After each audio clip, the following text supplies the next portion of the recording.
Bienvenue sur les news de Samir. Aujourd'hui, on va revenir sur cette affaire pathétique de Boualem Sansal qui vraiment fait la une de tous les médias français. Il faut savoir que c'est la priorité numéro un que tout Français, c'est-à-dire que tout Français, hein, tu marches dans la rue, tu vois, hop, ah, Boualem Sansal, t'as vu, dans tous les cafés, là, vous allez au travail, vous avez vu à propos de Boualem Sansal.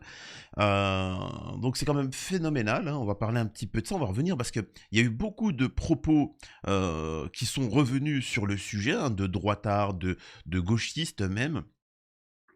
Et il faut vraiment que vous écoutiez les propos qui vont être tenus et le deux poids deux mesures. On va écouter un journaliste français, Jacques-Marie Bourget, qui s'est fait tirer dessus par un Israël, qui en a subi des dégâts incroyables, le pauvre, et pourtant personne n'a parlé de ça, quoi. On n'a pas vu les gauchistes ni les droitards s'offusquer de cet événement-là. On a, comment on appelle ça, Mathilde Panot qui va de la LFI qui va s'exprimer. On a Rima Hassan qui comment on appelle ça, Rima Hassan qui elle pareil, en fait c'est lié d'une manière ou d'une autre, qui décide d'utiliser son mandat. Bon, alors vous le savez très bien pour ceux qui n'ont pas suivi mes vidéos, mais elle utilise son mandat pour tomber sur l'Irak, la Tunisie, l'Algérie, l'Iran. Enfin, en fait, tous les ennemis d'Amisraël, quoi. Sacré incroyable. Donc voilà, là, je peux vous assurer qu'il y a tous les pro-palestiniens qui ont quitté la vidéo parce qu'ils se sont dit oh, il touche à Rima Hassan. Oui, mais écoute, c'est pas moi je montre des faits. Hein. Je montre uniquement des faits. Bref.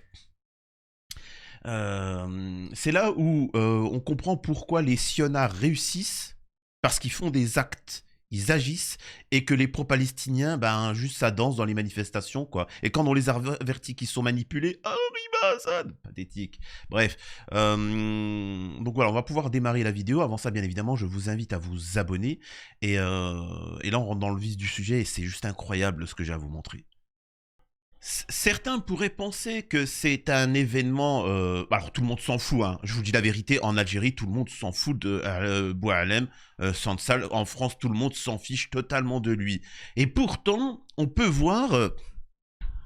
que ça fait la une des médias, ils en parlent, les hommes politiques, et vraiment, c'est quelque chose de phénoménal. Pourquoi? Pourtant, c'est un justiciable comme un autre, il a déconné, et la justice doit être appliquée, point. Alors pourquoi autant de sensibilité? Tout simplement parce qu'encore une fois, c'est lié à un certain pays, c'est tout. Écoutez ça. Boualem Sansal est en prison. Cette phrase absurde condamne à elle seule le pouvoir qui l'enferme. Quel est le... Donc déjà, tout ça, c'est important d'entendre pouvoir, le pouvoir en place, le pouvoir en place. En attendant, en Algérie, on vote et la personne pour qui on a voté est au pouvoir. Voilà, je précise, hein, je sais, hein, parce qu'en France, par contre, ce n'est pas le cas. Hein, ce n'est pas le cas. Le nouveau Front Populaire n'est pas au pouvoir et nous avons aussi le RN, c'est-à-dire que le RN qui n'est pas au pouvoir. C'est-à-dire qu'en France, normalement, au-delà, parce que au-delà des débats, c'est soit le nouveau Front Populaire, en fait, c'est soit l'extrême gauche, soit l'extrême droite qui doit être au pouvoir en France. Ce n'est pas du tout la Macronie ou autre chose. Et on voit bien que, déjà que ce n'est pas eux, mais il n'y a aucun ministre d'extrême droite ou d'extrême gauche au pouvoir. C'est une problématique. Enfin bon. Crime de Boualem Sansal. Un crime terrible, un crime impardonnable. Son crime est d'écrire, de penser, de parler, de rêver. Donc Glucksmann, toi et ta communauté, pourquoi vous avez interdit le livre d'Adolphe? Parce que c'est horrible ce qui est écrit dans le livre. Ah bah écoute, je sais pas moi, mais c'est quoi qui te dérange? Hein? Dis-moi, toi et ta communauté, c'est quoi le problème à interdire des livres qui... parce que c'est interdit et que c'est ignoble, d'accord, et ben pourquoi ça serait pas interdit pour d'autres choses? Enfin, je sais pas, imaginez-vous quelqu'un qui écrit un livre et qui dit que ce qu'ils ont fait aux Noirs aux États-Unis, bah, c'était bien mérité, blabla. Ça choquerait. Bon, c'est vrai que ça serait pas interdit, tu vois, mais bon. Voire même tu seras invité dans tous les plateaux de télé. Donc voilà, il faut bien que vous compreniez.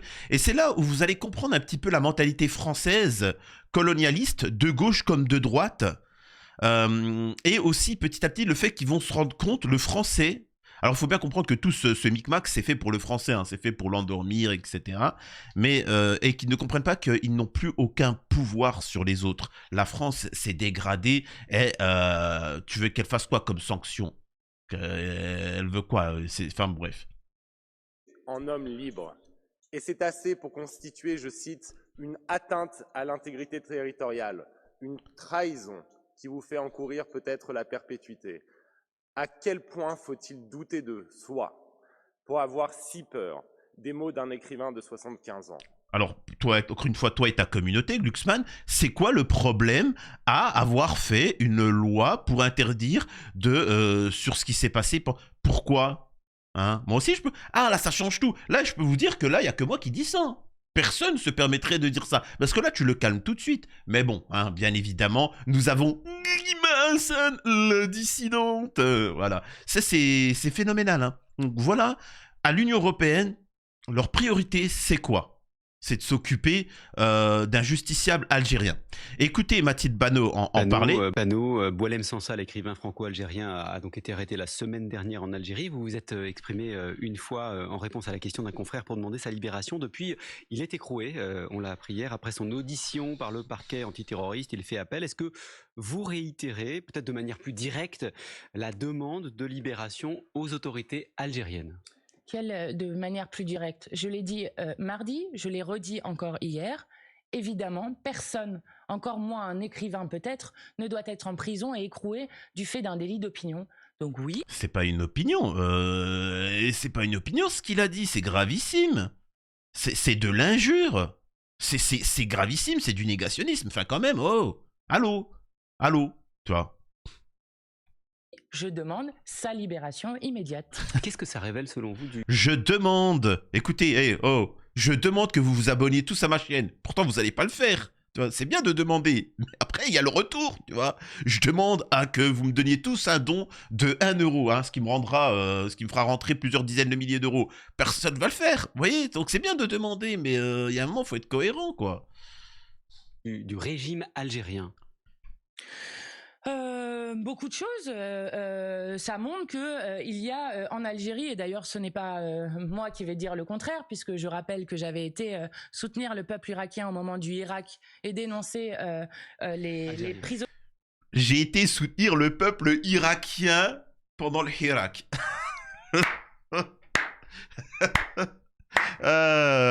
Qu'est-ce que c'est phénoménal la politique en France. Franchement, alors Mathilde Panot quand même, hein, elle fait du bon travail comparé à d'autres, mais bon, le niveau il est bas quoi. En fait, le problème moi, c'est quand j'analyse la politique française, c'est qu'il est tellement bas que dès qu'il y en a un qui sort du lot, et tu dis ah bravo, tu fais des compliments parce que c'est ça mon but, c'est d'analyser. Mais comparé à, c'est ce que j'essaie de vous faire comprendre. Quand tu compares la politique française à la politique algérienne, russe et chinoise, le français rigole.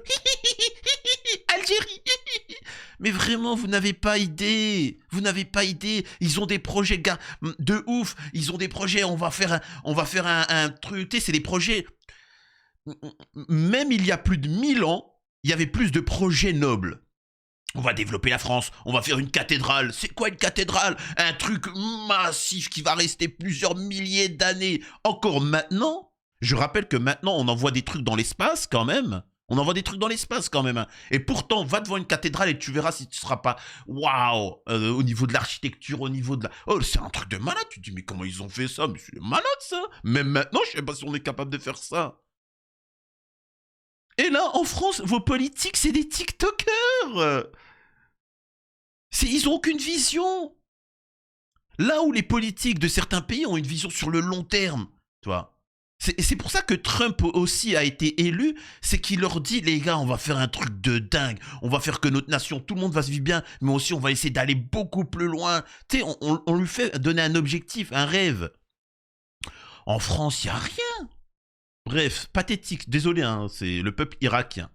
Prisonniers de délits d'opinion qui sont du fait des manifestations qui étaient en prison. Donc voilà ce que... On appelle ça de l'ingérence politique. C'est-à-dire que même Alaa Elifi, elle est partie là-bas pour appeler à la révolte. Alors les manifestations en Algérie, c'est des manifestations justement pour lutter contre l'influence sionard Parce qu'il y en a eu un petit peu de la corruption dans le gouvernement à l'époque, un peu ben justement, les gens sont sortis dans la rue à cause des Boualem Sansal. Des gens qui ne sont pas nés en Algérie, qui ne sont pas algériens, qui n'ont pas de sang algérien, qui sont venus, qui ont pris l'argent, qui étaient au pouvoir et qui crachaient sur l'Algérie. Bon, au bout d'un moment, les Algériens se sont dit, allez, on sort dans la rue, on n'est pas contents, dégagez-nous ça. Donc c'était ça en fait la manifestation. Hein. C'était pas, enfin, ils n'étaient pas en train de dire qu'ils voulaient que la Gay Pride, ils arrivent en Algérie. Hein. Je précise, Mathilde Panot. Tu vois. Une dérive. Mais oui, mais bien sûr. Mais vous savez que nous aussi, nous avons des prisonniers politiques, je le dis juste. Pardon. Nous avons nous aussi des prisonniers politiques. Vous faites un parallèle entre le régime algérien et... Pourquoi elle répond non?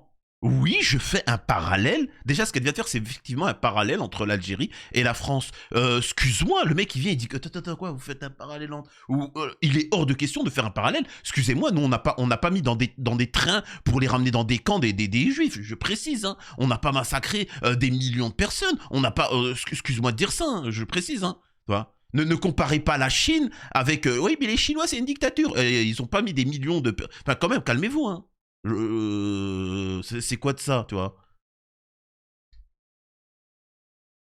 Je dis juste que, que chaque pays doit regarder et balayer devant sa porte. Mais pardon, à qui je faites-vous demande allusion? sa libération immédiate. À et qui les faites-vous prisonniers, allusion? eh bien, je fais allusion, par exemple, au président du FLNKS, donc Kanak, qui se trouve actuellement en prison à 17 000 kilomètres du territoire de la Kanaki. Et donc, il serait bien qu'il y ait un respect des droits humains, dont moi, je ne me bats pas à géométrie variable comme Là, voilà, c'est bien. Au moins, là, elle est pertinente. Au moins, elle est cohérente dans son propos, Mathilde Panot, qui fait une partie d'une des... La LFI, pour moi, elle s'est effondrée au moment où ils ont mis en avant Delogu et Rima Hassan. Les gens comme Mathilde Panot, ils travaillent. Bon, je suis pas d'accord avec leurs idées, le wokisme, etc., mais au moins, ils travaillent. Effectivement, en France, il y a des prisonniers de politique. Hein, comparé avec Dieudonné. Dieudonné qui a fait une blague... mais d'un niveau pathétique. Et pourtant, regardez ce qu'il a subi. Et on nous parle de Boualem Sansal. Et on doit défendre, c'est bizarre, on n'a pas entendu les gens soutenir, comment il s'appelle, Dieudo à ce point-là. Écoutez un journaliste français qui s'est rendu en Amisraéli, ce qu'il a à dire par rapport à ça. Lorsque vous étiez en train de couvrir et de faire votre métier sur le terrain, vous avez quand même reçu une balle par... Alors, il faisait son travail en tant que bon français, tu vois, et c'est un français, hein, je précise, hein, un vrai français, le Jacques-Marie Bourget, hein, c'est pas, tu vois, bref. Reçu une balle par l'entité sioniste, par Israël. Cette balle, on vous l'a fait sortir, mais l'entité sioniste n'a jamais voulu la reconnaître. Cette classe française politique de droite n'a pas réagi comme elle a réagi aujourd'hui avec l'affaire Sansal, dont nous allons y venir, et avec l'affaire de Kamel Daoud. Bon, de droite comme de gauche, hein. Personne n'a réagi. Voilà, de droite comme de gauche. Allô, Rima Hassan, Rima Hassan. Alors, je sais que t'es un peu occupé en ce moment, vu que tu attaques un petit peu l'Iran, la Syrie, etc. Mais concentre-toi, s'il te plaît, un petit peu, tu vois. N'oublie pas pourquoi t'as été élu. Oublie pas, Palestine, hein, Free Palestine, rappelle-toi. Ah ouais, c'est vrai, j'ai oublié. Incroyable. Non, je voulais revenir justement sur Daoud, puisque Daoud a écrit des textes absolument épouvantables sur les Palestiniens, qui ne partageaient pas leur misère, que ceci, que cela. Enfin, je veux dire, c'était des sous-hommes, c'était des cloportes. Voilà, donc en fait, là, on a Rima Hassan, Free Palestine, qui vont défendre Am Israël. Ils vont défendre des gens qui disent que les Palestiniens, c'est des cloportes, que c'est des sous-êtres humains, etc. Je vous pose la question. Imaginez un écrivain en France dire que les juifs sont des bip bip bip bip bip bip bip. Qu'est-ce qui adviendrait de cette personne-là? Je vous pose la question.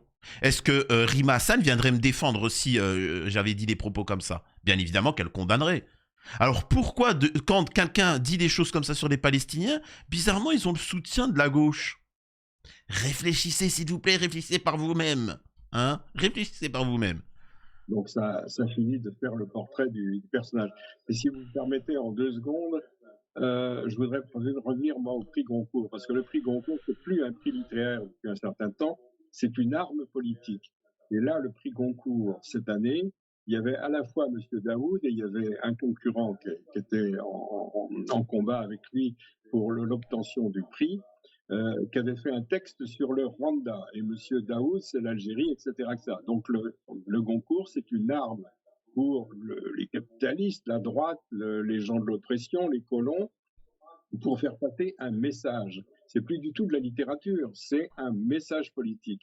Le message politique essentiel à faire passer actuellement, c'est la haine de l'islam, la peur de l'islam, le grand remplacement, enfin toutes les théories odieuses qu'on peut entendre en France, et on fait passer ça par la pilule, j'allais dire, la pilule de la soi-disant littérature. Alors que c'est pas du tout de la littérature, c'est de la propagande. Et je peux vous dire que ce livre, il n'est pas arrivé innocemment chez Gallimard. Écoutez. Il a été promu, porté sur les fonds baptismaux, aidé par les plus hautes autorités de l'État. Et je rappelle que M. Kamel Daoud est un ami intime du président Macron. Donc je ne crois pas au miracle. Je dis que ce prix Goncourt n'est pas un fait littéraire, c'est un fait politique. Et c'est une arme contre l'Algérie et contre les Arabes. Les Israéliens ont essayé de me tuer de façon absolument volontaire. Les Palestiniens m'ont sauvé la vie. J'ai eu une transfusion de 5 litres de sang palestinien. Je croyais à la suite de ça que j'allais parler couramment l'arabe, mais c'est pas vrai. Ça m'a pas fait parler arabe d'avoir du sang palestinien.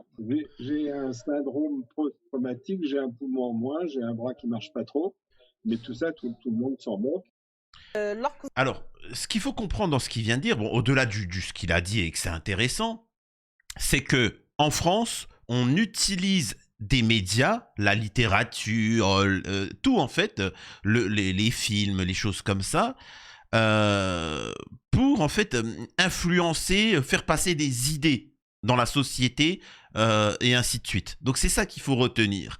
Donc là, donc en fait, on utilise des biais, des personnalités, des choses comme ça pour manipuler l'opinion publique et ainsi de suite. Donc c'est ça, surtout ça qu'il faut retenir par rapport à ces propos-là. Il y a des propos là que je voudrais lire. Apparemment, l'Algérie aurait commis un sacrilège en soumettant un justiciable algérien aux effets d'une loi, même excessive, on s'en fout. Par contre, pas une réaction sérieuse contre un génocidaire affiché et recherché par la CPI. Incroyable. Nous avons ici Bruno Retailleau qui n'a toujours pas arrêté,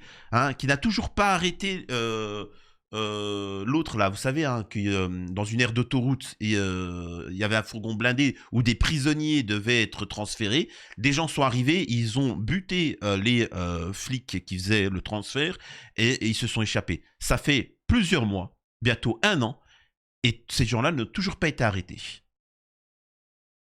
Écoutez ce qu'il dit.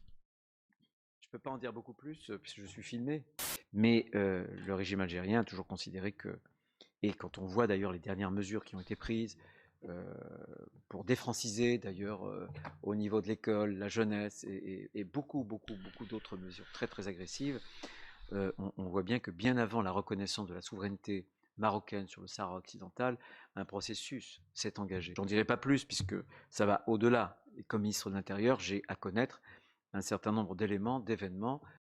Je peux pas en... Donc là, le problème du mec qui s'occupe de la sécurité en France, c'est qu'en Algérie, la seconde langue, ce n'est plus l'algérien, c'est l'anglais.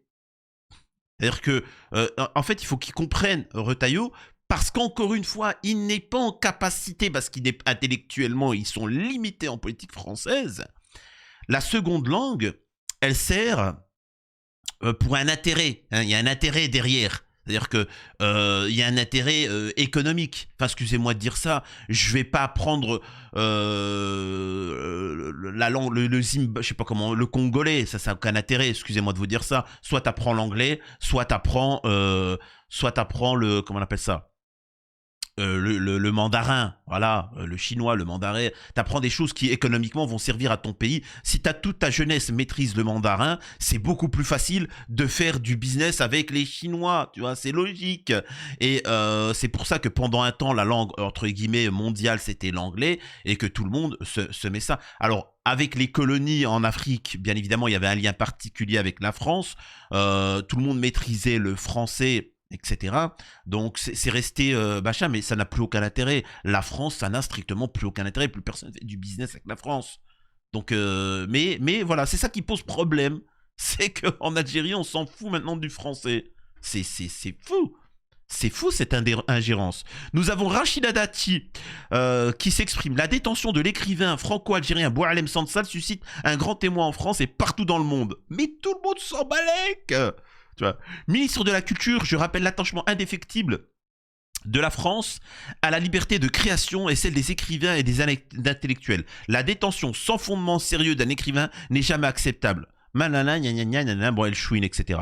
En fait, ces gens-là, il faut pas trop débattre avec eux. Il faut juste faire comme ce que je lui ai répondu sur Twitter. Rends l'argent, tu vois. Arrête de parler de Boualem Sansal ou de je sais pas quoi, tu vois, de l'Ukraine ou... Rends l'argent. Rachida Dati aurait touché près de 2 millions d'euros pour réaliser du lobbying au Parlement européen. Ça veut dire que là, elle est dans des procédures judiciaires parce qu'apparemment, la petite toucherait de l'argent pour des intérêts autres que sa fonction. On appelle ça de la corruption. Mais bon, donc rends l'argent s'il te plaît et t'occupe pas de ce genre de boulot. On a une Algérienne, une avocate, si je me trompe pas. Oui, une avocate algérienne qui s'exprime. Regardez ce qu'elle dit. C'est d'un autre niveau que la France, hein. Je vous préviens. Mais avocat de Netanyahou qui se permet de dire « Je suis l'avocat de Sansal ». Eh bien, allez, viens prendre le dossier puisque tu te sens si fort et si capable. Il sait très bien qu'il ne peut pas rentrer en Algérie. C'est un sioniste, il le sait très bien et tout le monde le sait.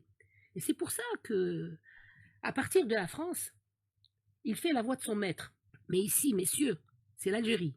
C'est la loi algérienne.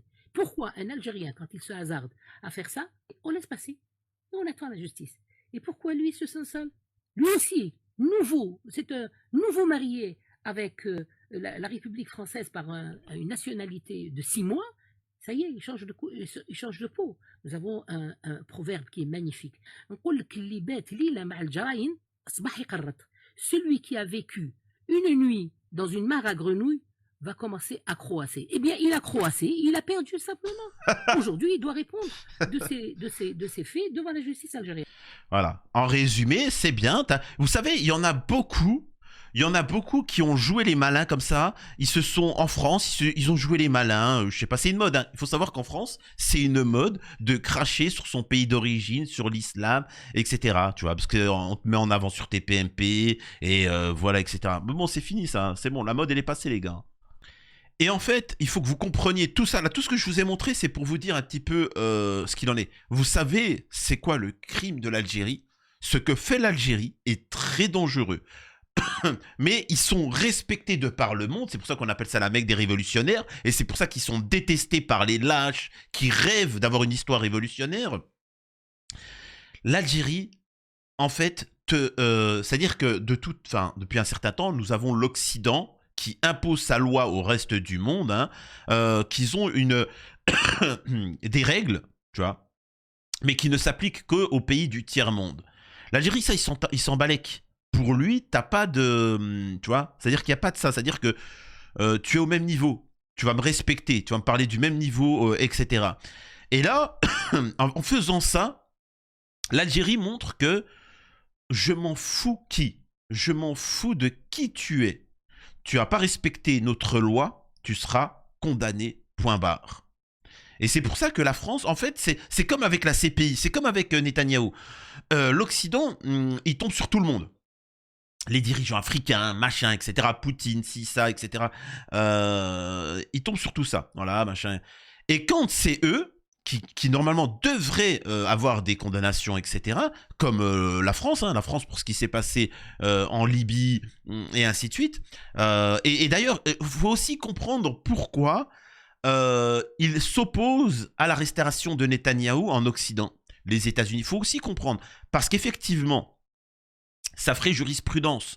Si demain Netanyahou est réellement arrêté dans un pays, etc., ben, quid des États-Unis pour ce qui s'est passé en Irak, etc. Quid de la France en Libye? Vous comprenez? Quid des pays qui ont soutenu Amisraël, Macron? Ce qui veut dire que normalement on fait, si Netanyahou a été condamné, normalement Macron est complice. Donc normalement Macron il doit finir en tôle. Vous voyez? Donc c'est pour ça qu'ils le soutiennent. C'est aussi ils sauvent leur peau parce qu'ils sont complices. Faut bien prendre du recul. Et l'Algérie, elle te dit, c'est pour tout le monde. Il n'y a pas une justice pour les puissants ou pour les faibles. Il n'y a pas une justice pour tel pays et pas les autres. C'est pour tout le monde. Et avec cette affaire Boualem Sansal, c'est ce qu'il démontre. Et c'est pour ça qu'il dérange. Parce qu'en fait, c'est un marqueur de la fin de l'hégémonie occidentale. C'est ça, en fait. Et ça, ils ne supportent pas. Parce qu'en Afrique, en France, ils ont l'habitude d'avoir des soumis. Tu vois, des soumis. Ce qui me permet de revenir d'une manière... en fait, tout ça est lié. Hein. Vous avez vu le journaliste qui s'est pris une balle, qui explique que le prix Goncourt, les médias, etc., sert à influencer les Français. J'aimerais vous montrer Rima Hassan s'exprimer. Écoutez.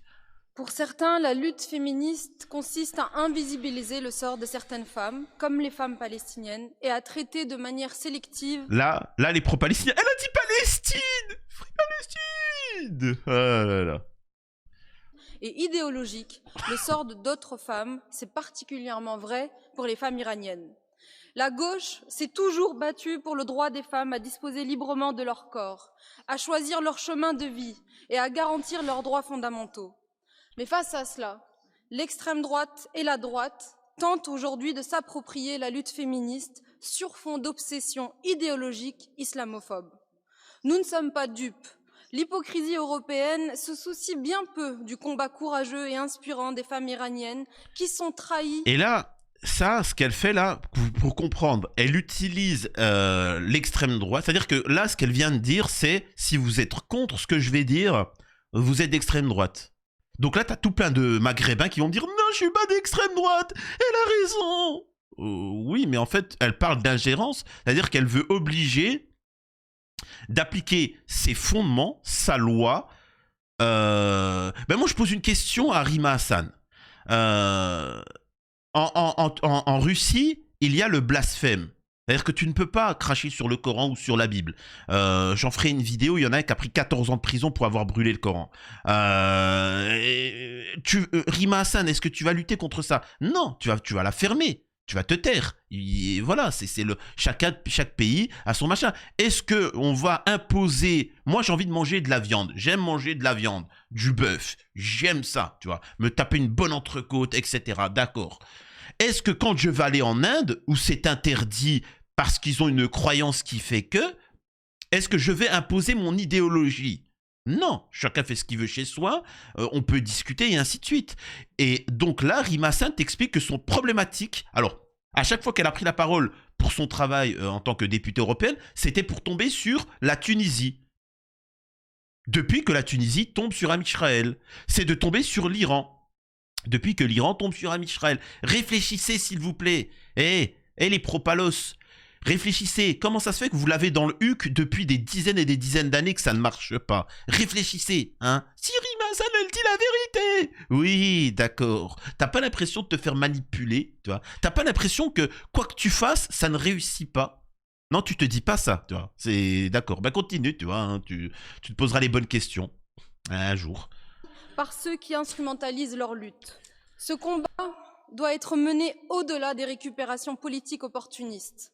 Nous devons exiger la libération immédiate de toutes les femmes incarcérées pour avoir refusé de porter le voile, sans s'attaquer à celles qui le portent par choix. D'accord, donc maintenant, est-ce que tu es capable, Rima Hassan, de prendre la parole pour défendre Alain Soral, qui a été condamné, qui risque la prison pour avoir fait juste des textes?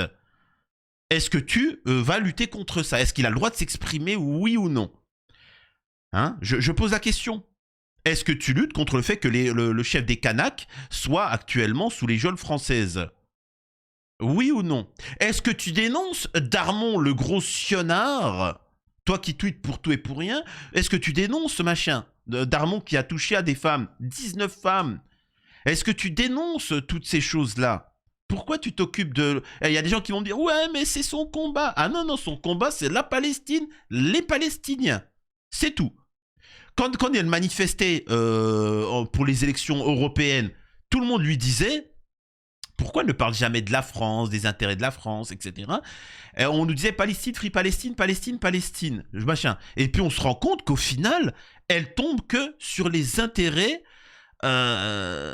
des pro-palos, quoi. Tu vois. Et c'est comme ça. C'est ce que je vous dise. En tout cas, voilà, c'était pour vous un peu de nouveau clore le débat sur Boualem Sansal, de vous dire que vous êtes manipulés et ainsi de suite.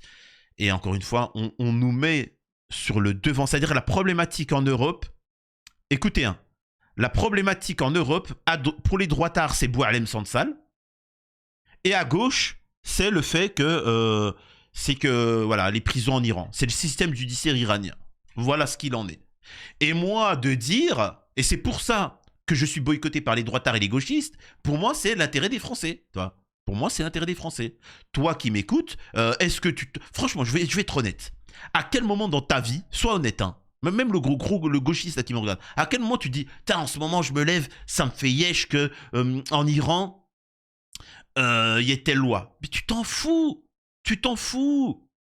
Tu t'en fous de Boualem Sansal. Ce que tu penses, c'est ta retraite, c'est l'économie, c'est le prix de l'essence, c'est le salaire, c'est les impôts, c'est tout ça. C'est comme le proverbe là qui dit, tu vois, charité bien ordonnée, on commence par soi-même, ou quand on voit la poutre de l'œil, ou je sais plus quoi. C'est comme ça, c'est-à-dire qu'on s'occupe des affaires des autres pour pas s'occuper, pour un peu oublier les problématiques intérieures, tu vois. C'est comme ça. En tout cas, j'espère que ça vous a plu. N'hésitez pas à partager autour de vous. À la prochaine sur les news de Samir.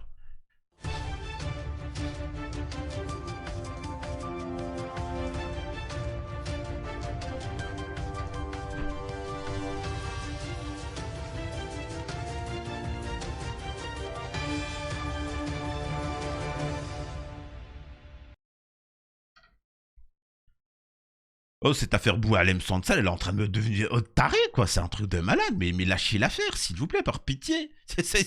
À chaque fois que je dis que ça sera la dernière vidéo, mais il m'oblige. Il m'oblige. Incroyable. C'est fou. En attendant, au passage, Rima Hassan, c'est de plus en plus catastrophique. La meuf, elle a quand même été lancée par des sionards. Vraiment, et c'est là où ça montre à quel point les gens... ils sont manipulables. Et je me dis parfois, faut les laisser. Et c'est moi le conseil que je donne à beaucoup. Pour moi, la France est perdue. Ça ne veut pas dire qu'il ne faut pas mener le combat. Mais pour moi, la France, le combat, il est déjà perdu. Et il faut penser à partir. Les gens sont idiots. Ils sont complètement perdus. Donc, il faut partir. Vraiment, c'est le conseil que je donne aux gens. Partez.